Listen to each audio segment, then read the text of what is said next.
A ver, si hablamos de historia militar, hay pocos nombres que pesen tanto como el de Aníbal, un general que, y esto es lo increíble, a pesar de haber perdido su guerra, ha sido una influencia para estrategas durante más de 2000 años. Su legado es una mezcla fascinante de genialidad en el campo de batalla y a la vez de fracaso estratégico. Es una sombra que, de alguna forma, se extiende hasta nuestros días. Y miren, esta cita del mayor general J.F.C. Fuller lo dice todo, ¿no? Roma no le temblaba a Cartago, le temblaba a un solo hombre, Aníbal. Esto nos habla de un genio militar pero tan excepcional, que su sola presencia era el factor que cambiaba toda la ecuación en el campo de batalla. Pero aquí viene lo interesante, la gran pregunta. ¿Cómo es que un general que al final del día perdió la guerra se convierte en el modelo a seguir para la victoria perfecta? Suena contradictorio, ¿verdad?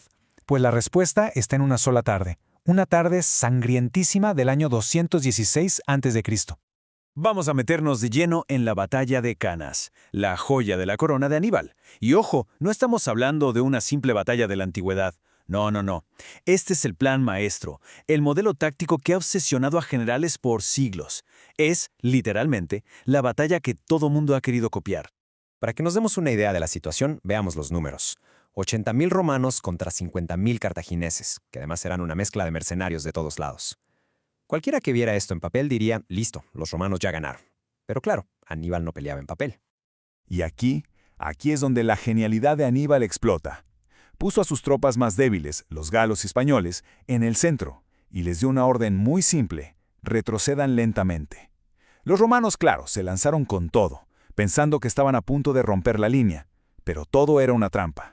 Mientras el centro se doblaba como un arco, la infantería africana de élite, que estaba escondida en los costados, giró y atacó los flancos romanos, que quedaron totalmente expuestos. Y para rematar, su caballería, que era mucho mejor, venció a la romana y regresó para atacar por la espalda. Se cerró la trampa, no había a dónde ir. El resultado fue una masacre, una aniquilación casi total. Imagínense nomás, unos 50.000 soldados romanos muertos en unas cuantas horas. Canas no fue solo una victoria, fue la ejecución de la batalla perfecta. Un evento que grabó el nombre de Aníbal en la historia para siempre y dejó una cicatriz que Roma jamás olvidaría. Y lo más irónico de todo es que, justo después de esta catástrofe, los primeros en aprender la lección de Aníbal fueron sus peores enemigos. Los romanos se vieron forzados a cambiar por completo su forma de pelear simplemente para poder sobrevivir. Los romanos tuvieron básicamente dos respuestas muy diferentes. Por un lado estaba Fabio Máximo, al que apodaron el que retrasa. Su estrategia era simple: seguir a Aníbal, molestarlo, pero nunca jamás enfrentarlo en una batalla abierta.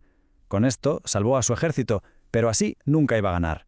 Y por otro lado apareció un joven general, Escipión, que después sería conocido como el africano. Él hizo todo lo contrario. En lugar de evitar a Aníbal, se puso a estudiarlo. Aprendió sus trucos, su uso de la caballería, y al final lo venció en la batalla de Zama usando las propias tácticas de su maestro en su contra. Pero bueno, el tiempo pasa y las interpretaciones de la historia cambian, y vaya que cambiaron con Aníbal. Mientras Escipión aprendió a copiar su genio táctico, pensadores como Maquiavelo, siglos después, vieron una historia muy diferente. Para Maquiavelo, el punto no era el genio de Aníbal, sino su fracaso. Criticó su crueldad y sobre todo que dependiera de mercenarios, a los que veía como lo peor en comparación con el ejército de ciudadanos de Roma. Pero esa fascinación por la táctica de Aníbal, lejos de desaparecer, se convirtió en una verdadera obsesión. Y para el siglo XIX, esa obsesión se metió en las instituciones militares, lo que trajo consecuencias catastróficas a una escala que ni el mismo Aníbal se hubiera imaginado. Y claro, ¿quién más iba a ser uno de sus más grandes fans? Pues Napoleón Bonaparte.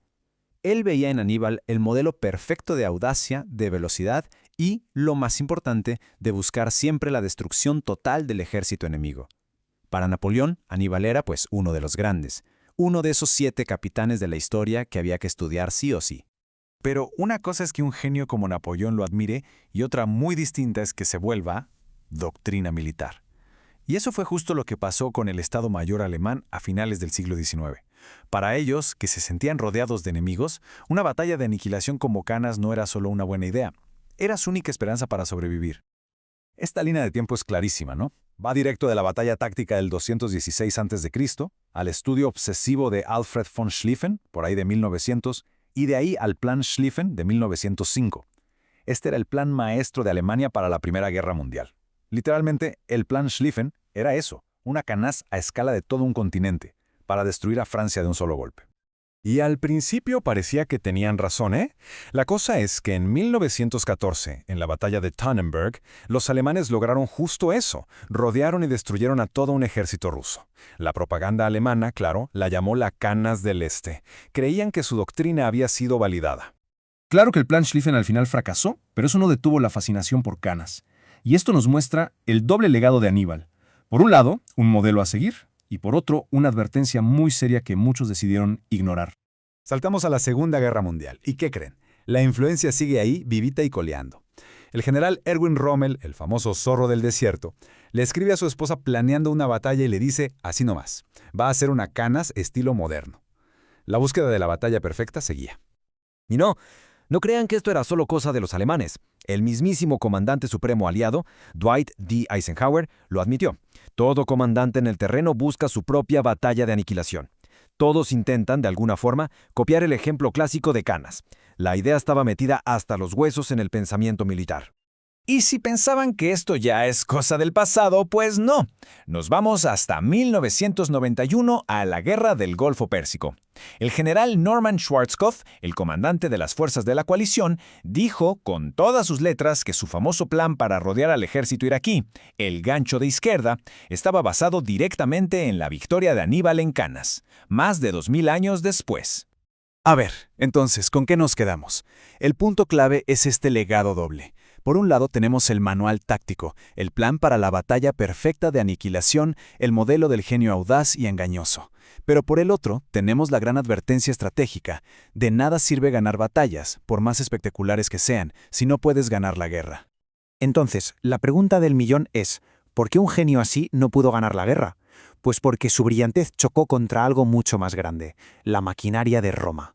Su sistema político podía aguantar golpes brutales, perder 50.000 hombres y levantar otro ejército como si nada. Tenían una cantidad de gente para reclutar casi infinita. Su marina controlaba el mar, así que Aníbal estaba prácticamente aislado en Italia. Y para colmo, la mayoría de los aliados de Roma se quedaron con Roma. Aníbal nunca consiguió el apoyo político que necesitaba. Al final, toda esta historia nos deja con una pregunta que va mucho más allá de lo militar. ¿Es el genio de una sola persona, por más increíble que sea, suficiente para derrotar instituciones más fuertes, más resilientes y mejor organizadas? El fantasma de Aníbal, este general victorioso pero al final derrotado, parece decirnos que no, que simplemente no es suficiente.